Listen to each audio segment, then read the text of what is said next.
Welcome back to the Commodities Dig. My guest today is Matt Manson, CEO of Stornoway Diamonds.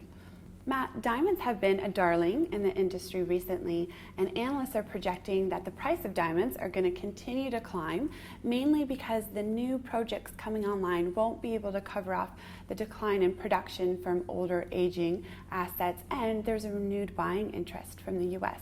What's your perspective on diamond prices? I agree with all of that. Yeah.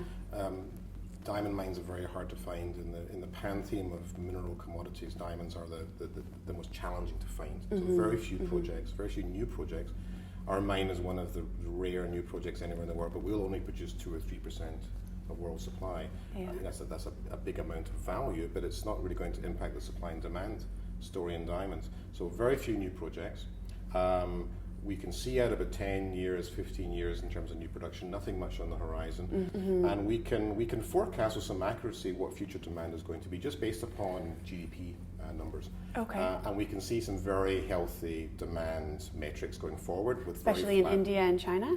Especially in India and China, those are the growth market. We as mine developers take cognizance of that in terms of thinking about what ore bodies are going to be economic in the future. Exactly. So it's a terrific time to be in the diamond business for sure.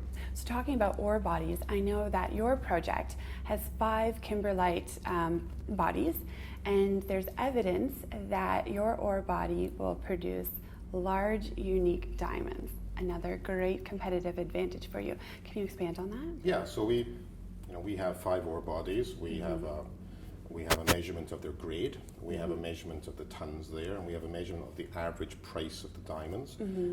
So that forms the core economic rationale for mining. But on top of that, the gravy here is the potential to get big stones. So we know with some. How big are we talking? Kim Kardashian size?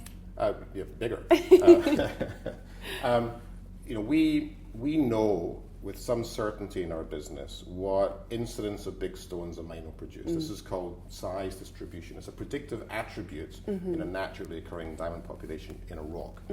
And so we know with some confidence that our mine should produce between 3 and 6 stones between 50 and 100 carats, and 1 to 2 stones between 100 and 200 carats every 100,000 carats. Okay. So that's, for us, that's 2 weeks.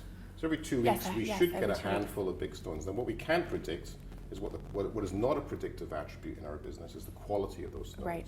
So for that reason, until they actually show up in the plant, you can't account for them in any of your financial modeling. They're not in our base case numbers. So they're gravy. So it's our job, recognizing that this is an attribute of our ore body. Not all diamond mines have this. Ours appears to have the potential for this. Yes. So it's our job to make sure we don't break those stones, we don't bust them up in the recovery, and we hope that they're going to be high quality. And if they are high quality, it will be a substantial bump on our base case revenue numbers. Amazing. Now, a lot of miners are tripping up when it comes to the actual development of their mines, but you already have an advantage. You built a road a little while ago, and it's an all-weather, all-year-round access point for you guys, and that's different than many of the diamond miners in the Northwest Territories. Yeah. How does that play into your operating costs? It's the existence of the roads is the key driver for the operating cost profile and for the risk around that operating cost profile. So what would bring your operating costs down compared to your peers? Yeah, so every other diamond mine in Canada, in fact most other northern mines in Canada for any commodity operate off seasonal winter roads. Winter roads you've got to build every year, you operate them for 6 weeks, and that means, for example, with diesel fuel, it means you've got to build big storage tanks, and buy your diesel at the same time, store it on site, and there's a cost to that, and there's capital cost, operating cost to that. So we'll be the first diamond mine in Canada that you can drive to the gates of.